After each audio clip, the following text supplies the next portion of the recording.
Hello everyone, welcome back to our YouTube channel.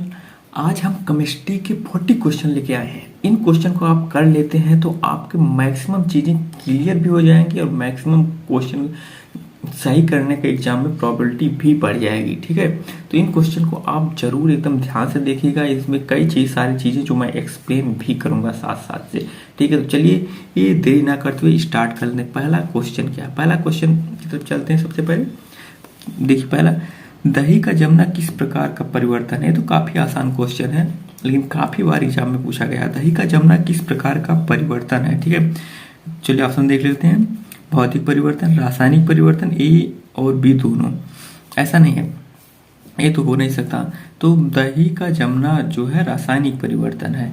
और दही का जमना, दूध से दही का बनना, आपको पता होगा कौन सी बैक्टीरिया उसमें उपयोगी होती है, जो कि हमारे पेट के लिए काफ़ी अच्छा होता है। दूध से दही बनने में लैक्टोबैसिलस लैक्टी नाम की बैक्टीरिया उपयोगी होती है। तो इस बैक्टीरिया का नाम भी ध्यान में रखिएगा, क्योंकि आपके इसमें ऑब्जेक्टिव भले ना पूछा जाए, लेकिन शॉर्ट टाइप क्वेश्चन में जरूर पूछा जा सकता है। ठीक है, बैक्टीरिया का नाम, क्योंकि आप 10th क्लास में हैं और पूछने की प्रोबेबिलिटी ज़्यादा होती है। ठीक है, चलिए अगला क्वेश्चन देख लेते हैं। रासायनिक दृष्टि से जंग है, रासायनिक दृष्टि से जंग क्या है। ठीक है, जैसे लोहे में जंग लग जाती है, आप देखते हैं तो खराब हो जाता है, तो जंग क्या है रासायनिक दृष्टि से। ठीक है, चलिए ऑप्शन देख लेते हैं। Hydrated oxide, hydrated ferric oxide, केवल फेरिक ऑक्साइड, या इसमें से कोई नहीं। आपका ऑप्शन होगा बी वाला, हाइड्रेटेड फेरिक ऑक्साइड। ठीक है, चलिए नेक्स्ट क्वेश्चन की तरफ चलते हैं।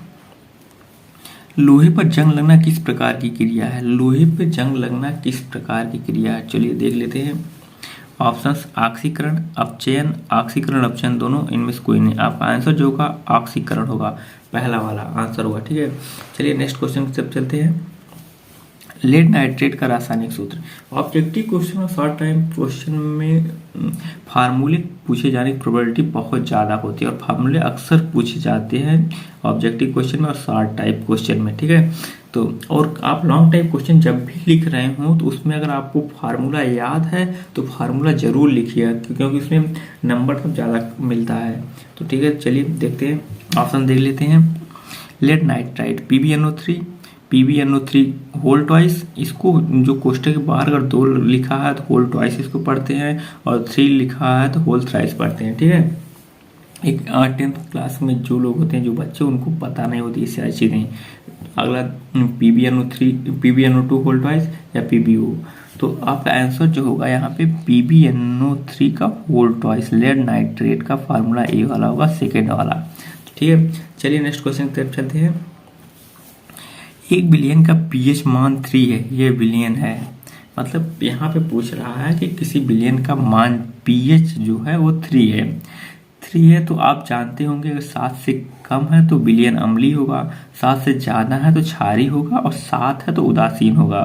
ठीक है, और हम इंग्लिश में इसको एसिडिक, बेसिक और न्यूट्रल बोलते हैं। ठीक है, तो आपका 3 से कम, तो ऑप्शन आपको दिख ही रहा होगा। चलिए फिर भी ऑप्शन देख लेते हैं। अम्लीय, क्षारीय, उदासीन, या इसमें से कोई भी नहीं। तो 5 नंबर का आंसर जो होगा ए वाला होगा, आपका अम्लीय होगा। ठीक है, नेक्स्ट क्वेश्चन पर चलते हैं।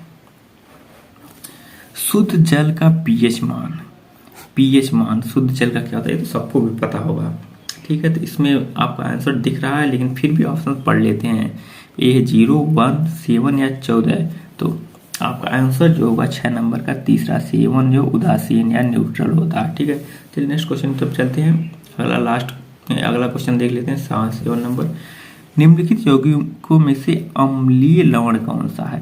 अम्लीय लवण कौन सा है। ठीक है, तो ऑप्शंस क्या होगा, इसमें मैं एक चीज बताऊंगा आपको। ठीक है, अम्लीय लवण जो है मतलब साल्ट और स्ट्रॉन्ग एसिड से मिलके बनेगा अम्लीय लवण। और अगर आपसे पूछा जाता है क्षारीय लवण, तो साल्ट और स्ट्रॉन्ग बेस, मतलब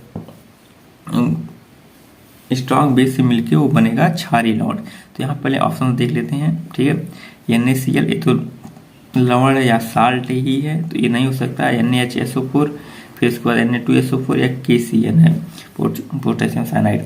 तो मैं आपको बताता हूँ, ऑप्शन यहाँ पे बी है। ठीक है, लेकिन ये बना कैसे होगा, तो मैं बता देता हूँ। आपका जो साल्ट है NaCl और स्ट्रॉन्ग बेस, ये तो पता होगा, H2SO4 के साथ रिएक्ट करके बनाया होगा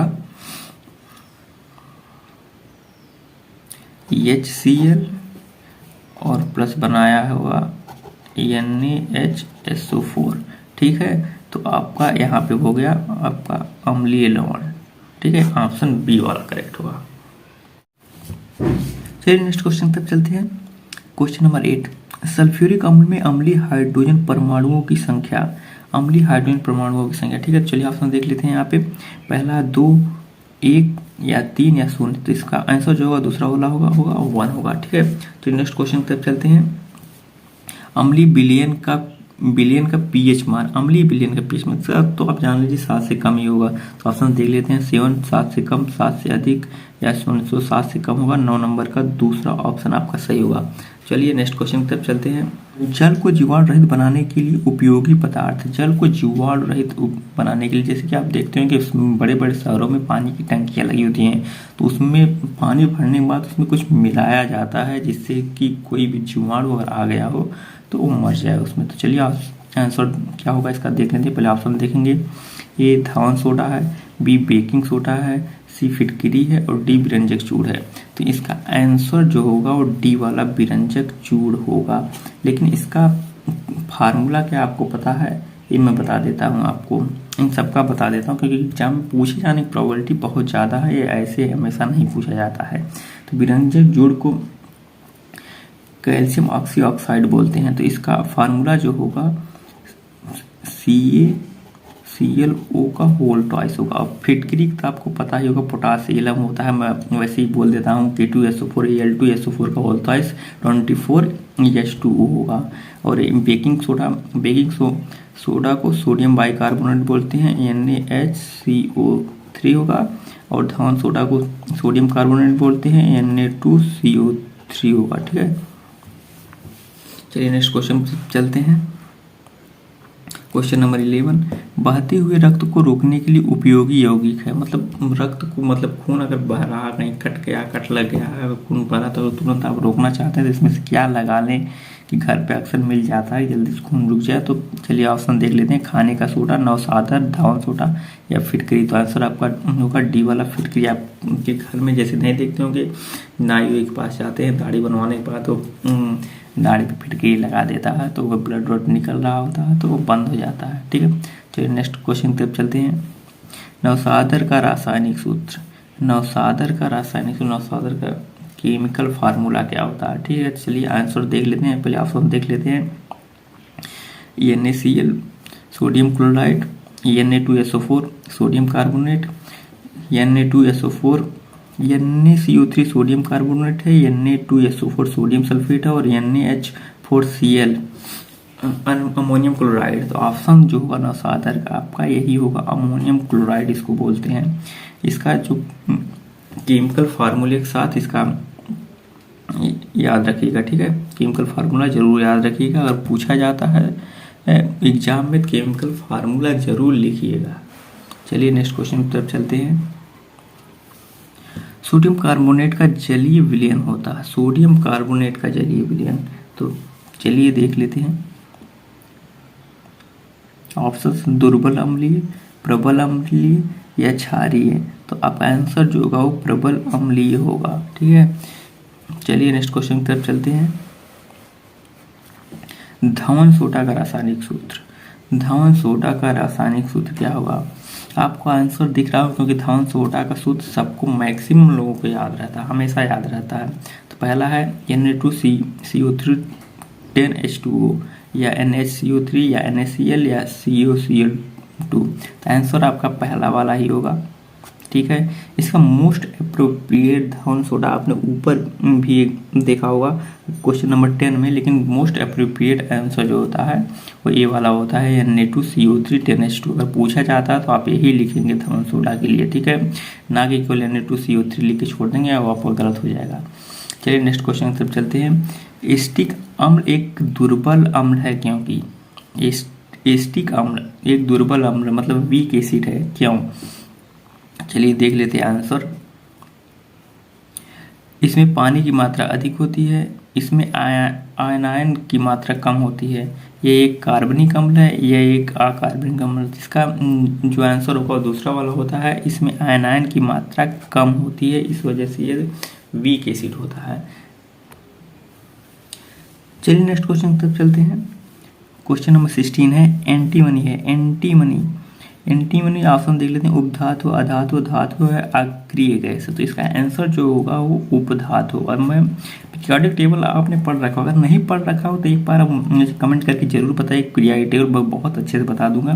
एंटीमनी उपधातु के भी बता देता हूँ, क्योंकि बी ब्लॉक का है एंटीमनी, इसलिए ये उपधातु। एस ब्लॉक के जितने सारे होते हैं वो उपधातु होते हैं। ठीक है, चलिए नेक्स्ट क्वेश्चन की तरफ चलते हैं। क्वेश्चन नंबर 17, अम्ल से क्रिया करके हाइड्रोजन विस्थापित करने वाली धातु है। अम्ल से क्रिया करके हाइड्रोजन विस्थापित करने वाली धातु, ये आप पढ़ेंगे रिडॉक्स रिएक्शन में। मैक्सिमम चीज़ें ये सब मिलेंगी आपके रिडॉक्स रिएक्शन में। आपने दिया होगा तो बहुत थोड़ा सा ही दिया होगा। चलिए ऑप्शन देख लेते हैं। पहला है जिंक, दूसरा कॉपर, तीसरा सिल्वर है, चौथा मरकरी है। तो आपका आंसर जो होगा पहला ए है, जिंक होगा। अम्ल से क्रिया करके हाइड्रोजन विस्थापित करने वाली धातु जिंक है। नेक्स्ट क्वेश्चन की तरफ चलते हैं। निम्नलिखित में से कौन सी धातु जल के साथ सामान्य ताप पर ही अभिक्रिया कर लेती है? मतलब सामान्य ताप पे, नॉर्मल टेम्परेचर पे ऐसे ही उसमें पानी डालेंगे तो मतलब उसमें रिएक्शन होना स्टार्ट हो जाएगी। हीट देने की कोई ज़रूरत नहीं है। चलिए ऑप्शन देख लेते हैं। कॉपर, आयरन, मैग्नीशियम और सोडियम। तो यहाँ पे जो जितने भी दिए हुए हैं, कॉपर, आयरन, मैग्नीशियम, ये सामान्य ताप पे क्रिया नहीं करती, केवल सोडियम ही है। क्योंकि सोडियम को देखेंगे आप मैक्सिमम टाइम में आपने पढ़ा भी होगा, केरोसिन ऑयल में रखा जाता है। नहीं तो अगर आप ऐसे नॉर्मल रखेंगे तो एयर के कांटेक्ट में आते ही ऑक्सीजन से क्रिया करके तुरंत उसमें आग लग जाती है। 10th क्लास में आपका इंग्लिश में चैप्टर भी हुआ, शायद था, है कि नहीं मुझे नहीं पता है, उसमें है, इंग्लिश में है। चलिए नेक्स्ट क्वेश्चन की तरफ चलते हैं। निम्न में से कौन सी धातु अम्ल से हाइड्रोजन विस्थापित नहीं करती है? मतलब निम्न में से कौन सी धातु अम्ल से हाइड्रोजन विस्थापित नहीं करती है? तो चलिए ऑप्शन देख लेते हैं। फेरस है, जिंक है, कॉपर है या मैग्नीशियम है। तो आपका आंसर क्या होगा? यहाँ पे आंसर होगा आपका तीसरा कॉपर, सी वाला होगा। ठीक है, चलिए नेक्स्ट क्वेश्चन की तरफ चलते हैं। निम्न में से कौन सी धातु ठंडे जल से हाइड्रोजन गैस निकलती है? ठंडे जल से क्रिया करके मतलब कौन सी धातु है जो ठंडे जल से क्रिया करेगी तो हाइड्रोजन गैस रिलीज होगी? तो ऑप्शन देख लेते हैं। तांबा, सोना, सोडियम, एल्युमिनियम। क्योंकि नॉर्मल टेम्परेचर पे एक ही इसमें है जो क्रिया करेगा, वो है सोडियम और ये ब्लॉक का है। यहाँ पर ऐसे सारे जो एलिमेंट ही हैं, धातु ही हैं। ठीक है, एलिमेंट यहाँ पे धातु ही हैं। ठीक है, चलिए नेक्स्ट क्वेश्चन की तरफ चलते हैं। क्वेश्चन नंबर 21, सल्फर डाइऑक्साइड का जलीय विलयन होता है। सल्फर डाइऑक्साइड का जलीय विलयन अम्लीय, क्षारीय, उदासीन या उभयधर्मी? तो आपका आंसर तो आपको इसमें सबको पता ही होगा, क्योंकि सल्फर डाइऑक्साइड सबसे स्ट्रॉन्ग एसिड है, तो इसका जलीय विलयन भी अम्लीय ही होगा। चलिए नेक्स्ट क्वेश्चन की तरफ चलते हैं। निम्नलिखित में से कौन सा अम्ल तनु अम्ल के साथ संयोग करके हाइड्रोजन गैस निकलता है? मतलब कौन सा अम्ल तनु अम्ल के साथ संयोग करके हाइड्रोजन गैस निकलता है? यहाँ पे थोड़ा सा क्वेश्चन गलत लिखा हुआ। कौन सा अम्ल नहीं, कौन सी धातु अम्ल के साथ संयोग करके हाइड्रोजन गैस निकालती है? ठीक है, तो यहाँ पे होगा धातु होगा। ठीक है, चलिए ऑप्शन देख लेते हैं। क्लोरीन, तांबा, जस्ता या सल्फर? तो यहाँ पे आपका आंसर जो होगा वो होगा जस्ता यानी जिंक। ठीक है, चलिए नेक्स्ट क्वेश्चन की तरफ चलते हैं। निम्न में से कौन सा तत्व धात्विक है? इसमें से कौन सा तत्व जो है वो धात्विक है? तो इसमें सबसे पहले आप खोजिएगा यस ब्लॉक का एलिमेंट, इसमें कोई दिया है क्या? तो ठीक है, तो यहाँ पे देखिए ये फास्फोरस दिया हुआ है, फिर हीलियम दिया हुआ है, फिर लिथियम है, फिर सल्फर। तो यहाँ पे एस ब्लॉक में कौन सा है? ठीक है, तो यहाँ पर आप देखिए लिथियम, सी वाला तीसरा वाला है, लिथियम जो है एस ब्लॉक में आता है। ठीक है, अगर आपको पीरियोडिक टेबल समझ में नहीं आता कमेंट करके एक बार जरूर बताइए, मैं उसको पढ़ा दूंगा। बहुत ज़्यादा टाइम नहीं, केवल 5 से 10 मिनट लगेगा, सारी चीज़ें समझा दूंगा जो कि आपके लिए एग्जाम में आपके सारे क्वेश्चन हो जाएंगे। चलिए नेक्स्ट क्वेश्चन की तरफ चलते हैं। यहाँ पे देखिए हमने ऑर्गेनिक ले रखा है, ऑर्गेनिक के कुछ क्वेश्चन ले रखा है। ऑर्गेनिक के 10th क्लास के बच्चों में बहुत ज़्यादा प्रॉब्लम होती है। अगर कुछ लोग जैसे कि आईपीएससी नेमिंग या कुछ रिएक्शन समझ में नहीं आती हैं तो एक बार कमेंट करके बताइएगा, मैं उनको समझा दूंगा अच्छे से। बट यहाँ पे क्योंकि मोस्ट एक्सपेक्टेड क्वेश्चन ले रखा है तो इसमें ज़्यादा एक्सप्लेन नहीं कर पाऊंगा, ठीक है। तो चलिए पहला क्वेश्चन देख लेते हैं। आप 24 नंबर क्वेश्चन देख लेते हैं। यहाँ पे ब्यूटेनोन में क्रियात्मक समूह क्या है? उसमें आपने सुना होगा सफिक्स और प्रीफिक्स। तो ब्यूटेनोन मतलब जो यहाँ पे नोन लगाए सफिक्स है, ठीक है। तो यहाँ पे कौन सा ब्यूटेनोन है? तो यहाँ CHO एल्डिहाइड है और C double bond O ketone है, ये एल्कोहल ग्रुप है और COOH कार्बोक्सिलिक ग्रुप है। तो यहाँ पे ब्यूटेनोन जो सफिक्स लिखा जाता है कीटोन के लिए। तो यहाँ पे आप कीटोन सबसे पहले ढूंढेंगे कहाँ पे है, तो यहाँ पे C डबल बॉन्ड O है, ठीक है। तो नेक्स्ट क्वेश्चन की तरफ चलते हैं। 25 क्वेश्चन नंबर, एथिल अल्कोहल का आईपीएससी नाम है। एथिल अल्कोहल का आईपीएससी नाम, एथिल अल्कोहल यहाँ पे सबसे पहले आप लिख लेंगे कार्बन की संख्या कितनी है, C2H5OH है, ठीक है। चलिए आसान देख लेते हैं, उसके बाद मैं बताता हूँ। एथिल अल्कोहल, एथेनॉल या हाइड्रॉक्सी एथेनॉल। तो यहाँ पे सब एथ लिखा है, तो आपका एक कार्बन होता है मेथ लिखते हैं और 2 कार्बन है तो एथ लिखेंगे, और 3 का प्रोप, 4 ब्यूट, 5 पेंट, ठीक है। तो ऐसे होता है। ये तो चीज़ें आपको पता होंगी कि क्लास में पढ़े होंगे, लेकिन अगर नहीं आता तो एक बार बोलिएगा जरूर, मैं बताऊंगा। तो यहाँ पर आपका सही आंसर होगा 25 का एथेनॉल, ठीक है। और जो है उसका एल्कोहल का सफिक्स जो होता है ऑल होता है, इसलिए इसका नाम एथेनॉल हुआ, ठीक है। चलिए नेक्स्ट क्वेश्चन पर चलते हैं। एस्टिक अम्ल का आईपीएससी नाम, एस्टिक अम्ल का आईपीएससी नाम, ठीक है। तो सबसे पहले एस्टिक अम्ल का आपका फार्मूला याद होना चाहिए। फार्मूला, केमिकल फार्मूला अगर याद होगा तो बहुत आसानी से आप लिख लेंगे। तो एस्टिक अम्ल फार्मूला क्या होता है, CH3COOH, ठीक है। तो यहाँ आप देखिए कार्बन की संख्या केवल 1 है, तो यहाँ आप देखिए एस्टिक अम्ल तो हो ही नहीं सकता। एथेनोइक अम्ल, तो यहाँ पे एथेनोइक जो है तो वहाँ पे 2 कार्बन होना चाहिए, यहाँ पे 1 ही है। यहाँ पे मेथेनोइक अम्ल है, तो यही आपका आंसर होगा क्योंकि 1 कार्बन है। मेथ होगा तो यहाँ पे मेथेनोइक, क्योंकि सफिक्स जो होता है ओइक होता है कार्बोक्सिलिक एसिड का, ठीक है। ये बहुत ज़रूरी याद करना आईपीएससी नेमिंग में, बाकी और ज़्यादा डिफिकल्ट हो जाता है। अभी बस इतना ही ध्यान रखना होगा आपको। चलिए नेक्स्ट क्वेश्चन चलते हैं। 27 क्वेश्चन, निम्नलिखित किस यौगिक में एल्कोहलिक समूह उपस्थित है? एल्कोहल इसमें से किस में उपस्थित है, किस में है एल्कोहल? सबसे आपको देखना होगा कि OH लास्ट में किस में जुड़ा हुआ है। तो यहाँ आप देखिए सबसे पहले CH3COOH, OH मतलब यहाँ पे कार्बन होना चाहिए, यहाँ पे O से पहले भी हाइड्रोजन होना चाहिए, तब वहाँ पे लास्ट में मानेंगे कि OH जुड़ा है। ये नहीं कि लास्ट में OH जुड़ा है तो उसी को एल्कोहल मान लें। यहाँ आप देखिए इससे पहले O से पहले भी O है, तो ये होगा कार्बोक्सिलिक ग्रुप है, ये एस्टिक एसिड है, ठीक है। तो ये ऑप्शन नहीं हो सकता। यहाँ आप देखिए CH3CH2OH है, इससे पहले हाइड्रोजन भी है, देखिए इससे पहले कार्बन भी है, तो ये आंसर तो यही होगा। लेकिन फिर भी और भी देख लेते हैं। देखिए यहाँ पे C6H5OH, ये तो फिनॉल है, फिनॉल हो नहीं सकता है। ये भी हो सकता है, लेकिन अगर ये नहीं दिया होगा तो यहाँ पे मोस्ट अप्रोप्रिएट ढूंढेंगे, ठीक है। तो ये नहीं होगा यहाँ पे इस टाइम पे, और HOH ये नहीं हो सकता। तो आपका आंसर जो होगा सेकेंड वाला होगा, CH3CH2OH। यहाँ पे OH ग्रुप ध्यान रखिएगा एल्कोहल के लिए, क्योंकि वो जो सीरीज है उसको जरूर याद रखिएगा। उसको याद नहीं रखेंगे तो आपके क्वेश्चन नहीं होंगे आईपीएससी वाले और ये वाले, ठीक है। चलिए नेक्स्ट क्वेश्चन की तरफ चलते हैं।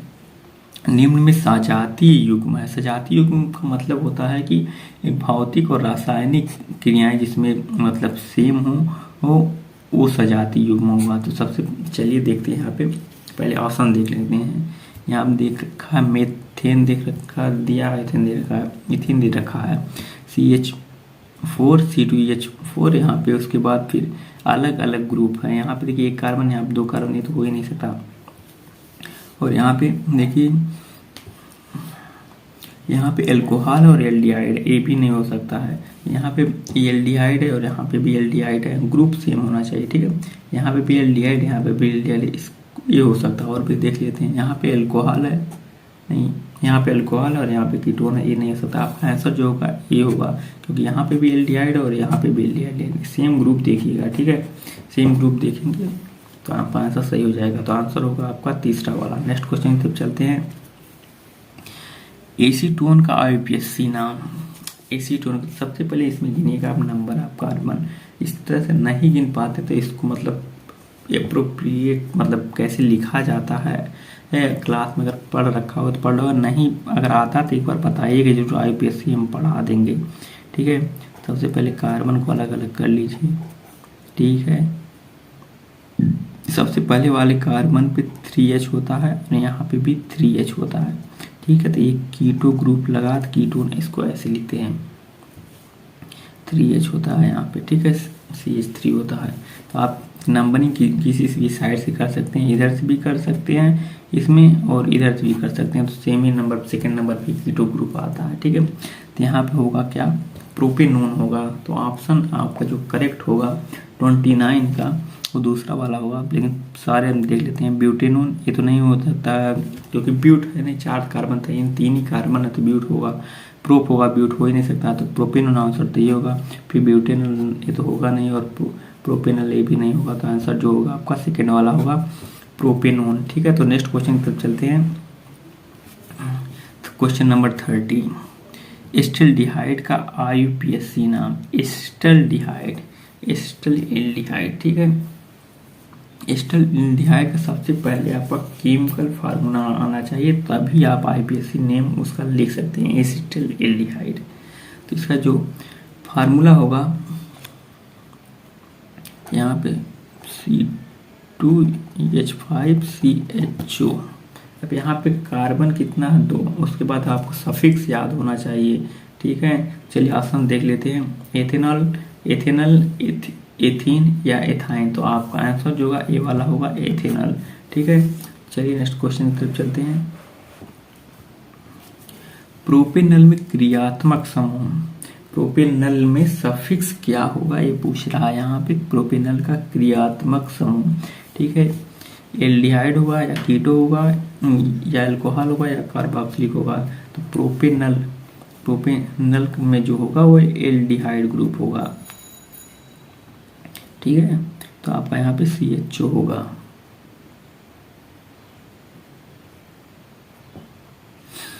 सॉरी, यहाँ पे 30 नंबर मैंने आपको कल बता दिया है, एथेनल, एथेनल अल्कोहल होता है। यहाँ पे आपका आंसर जो होगा वो बी वाला होगा, एथेनल, एथेनल एल्डिहाइड, क्योंकि ये स्टिल एल्डिहाइड, स्टिल सफिक्स नल होता है, ठीक है।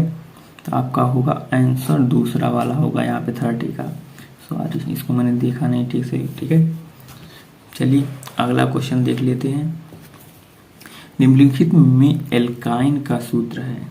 एल्काइन, एल्काइन का मतलब जानते हैं आप, ये होगा सिंगल बॉन्ड होगा तो एल्केन होगा, और डबल बॉन्ड होगा तो ये ईन होगा, और ट्रिपल बॉन्ड होगा तो आइन होता है, ठीक है। तो यहाँ पे आप देखेंगे कि इसमें ट्रिपल बॉन्ड बनेगा, ठीक है। तो मैं डायरेक्ट आंसर ही बता देता हूँ इसका कौन सा होगा, और इसका फार्मूला भी बता देता हूँ, बाकी आप बना के खुद से देखिएगा। चलिए ठीक है, आंसर आपका डी वाला होगा, लेकिन इसको मैं बता देता हूँ एल्काइन कैसे है और कहाँ पे इसमें ट्रिपल बॉन्ड आ रहा है। चलिए यहाँ पे 4 कार्बन, 3 कार्बन और 4 हाइड्रोजन है, ठीक है। तो यहाँ पे सबसे पहले कार्बन लिख लेते हैं, 1 2 3, ठीक है। यहाँ पे हाइड्रोजन यहाँ पे मैंने लगा दिया है, तो अब बचे 3, तीनों जो है हाइड्रोजन हम यहाँ पे लगा देते हैं, 1 हाइड्रोजन, 2 हाइड्रोजन और 3 हाइड्रोजन। और अब यहाँ पे कोई भी हाइड्रोजन नहीं है तो ठीक है, तो यहाँ पे हम 3 बॉन्ड लगा देते हैं, तो यहाँ पे हो जाएगा आपका एल्काइन। तो इसलिए आंसर होगा आपका डी वाला। ये बना के आप देखिएगा ये वाला, और नहीं समझ में आता तो कमेंट करके बताइएगा, मैं बता दूंगा बना के, ठीक है। चलिए नेक्स्ट क्वेश्चन की तरफ चलते हैं। चलिए नेक्स्ट क्वेश्चन की तरफ चलते हैं। 33, क्वेश्चन नंबर 33, एस्टिक अम्ल में अम्लीय हाइड्रोजन परमाणुओं की संख्या। अम्लीय हाइड्रोजन परमाणुओं की संख्या, तो एस्टिक अम्ल का सूत्र सबसे पहले आपको आना चाहिए, केमिकल फार्मूला आना चाहिए, CH3COOH। इसके बाद इसमें ढूंढ लीजिएगा आपका आंसर क्या होगा। चलिए बता देता हूँ मैं, ऑप्शन 1 2 3 या 4। तो आपका आंसर जो होगा वो यहाँ पे D 4 होगा, ठीक है। चलिए नेक्स्ट क्वेश्चन की तरफ चलते हैं। यहाँ पे इथिलीन क्षारीय KMnO4 के साथ आप क्रिया करके देता है, मतलब इथिलीन KMnO4 पोटेशियम परमैंगनेट के साथ क्रिया करके क्या देगा। ठीक है, चलिए यहाँ पे आंसर देख लेते हैं। सबसे पहले ऑप्शन देख लेते हैं, उसके बाद आंसर बताएंगे। ठीक है, गिस्टाल, एस्टिकम या ग्लाइकॉल या एथिल एल्कोहल। तो आपका आंसर जो होगा तीसरा वाला होगा, ग्लाइकॉल देगा। ठीक है, चलिए नेक्स्ट क्वेश्चन की तरफ चलते हैं। प्राकृतिक गैस का प्रमुख अवयव क्या है, मतलब प्रकृति में सबसे ज्यादा गैस कौन सी निकलती, मतलब निकलती कौन सी है। ठीक है, तो प्राकृतिक गैस का प्रमुख अवयव क्या है, तो यहाँ आपको ऑप्शन पता होगा। मैक्सिमम टाइम बहुत सारी चीज़ें बायोलॉजी में भी बहुत जगह मिलती है। ठीक है, और काफ़ी फेमस क्वेश्चन भी है, वो बहुत आसानी सब लोग सही भी कर लेते हैं। तो आपका आंसर क्या होगा, पहले ऑप्शन देख लेते हैं। मेथेन, एथेन, प्रोपेन या ब्यूटेन। तो आपका आंसर जो होगा पहला वाला होगा मेथेन। ठीक है, तो चलिए नेक्स्ट क्वेश्चन की तरफ चलते हैं। निम्नलिखित में से एल्डिहाइड है, एल्डिहाइड इसमें से कौन सा है। एल्डिहाइड अभी पीछे आपने पढ़ा है, इसलिए आपको पता होगा या ऑप्शन, अगर आंसर पहले से पता होगा तो कमेंट करके जरूर बताइए। चलिए ऑप्शन देख लेते हैं।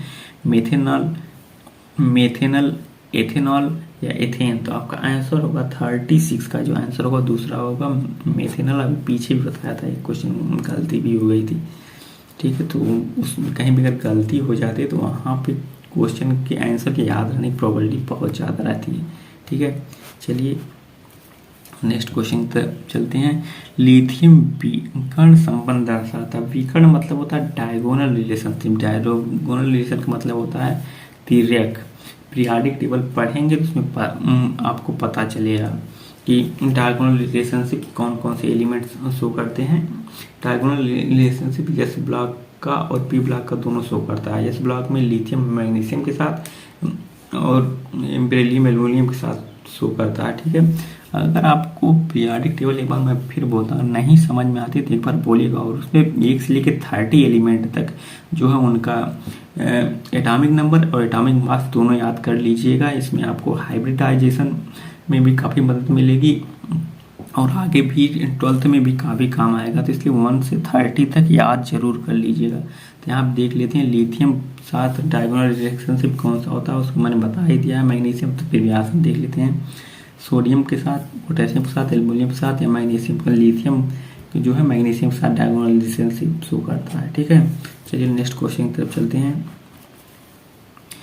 निम्न में अम्लीय ऑक्साइड है, अम्लीय ऑक्साइड इसमें से कौन सा है। चलिए आंसर देख लेते हैं। ऑप्शन पहले Al2O3, K2O, MgO या P2O5, फास्फोरस पेंटाऑक्साइड। तो आपका आंसर जो होगा यही वाला सही भी होगा, फास्फोरस पेंटाऑक्साइड। ठीक है, विकर्ण संबंध के तत्व हैं। यहाँ पे फिर से डायगोनल रिलेशनशिप वाला क्वेश्चन आ गया है। ठीक है, गलती से लिख गया हुआ है क्वेश्चन, फिर भी देख लेते हैं। लिथियम के साथ बेरिलियम, नहीं ऐसा नहीं। लिथियम के साथ मैग्नीशियम, हाँ ये वाला सही है। लिथियम के साथ सोडियम हो ही नहीं सकता। बेरिलियम के साथ सिलिकॉन, ये भी आंसर गलत है। आपका सेकंड वाला आंसर होगा। चलिए आज का लास्ट क्वेश्चन, यहाँ पे निम्नलिखित में से कौन सा तत्व द्वितीय समूह का सदस्य, मतलब सेकेंड ग्रुप का, यस ब्लॉक के सेकेंड ग्रुप का कौन सा यहाँ पे एलिमेंट है। चलिए ऑप्शन देख लेते हैं। लिथियम, मैग्नीशियम, बोरान या सिलिकॉन। ठीक है, तो यहाँ पे जो आपका आंसर होगा वो बी वाला होगा, मैग्नीशियम होगा। ठीक है, आपका आंसर ये होगा। हमने मैक्सिमम क्वेश्चन यहाँ पे केमिस्ट्री के लिए लिए। अगर आप देख लेंगे जो भी बचा होगा एक वीडियो में और उसको फिनिश कर देंगे, उसके बाद हम बायो का लेके आएंगे, उसके बाद फिर फिजिक्स का लेके आएंगे, फिर शॉर्ट टाइप या लॉन्ग टाइप क्वेश्चन लेके आएंगे। ठीक है, इस वीडियो जो आप देख लेंगे तो आपको काफ़ी एग्जाम में हेल्प मिलेगी। ठीक है, और अगर आपने अभी तक चैनल को सब्सक्राइब नहीं किया तो सब्सक्राइब जरूर कर लीजिएगा और अपने दोस्तों के साथ भी शेयर कीजिएगा। Thank you.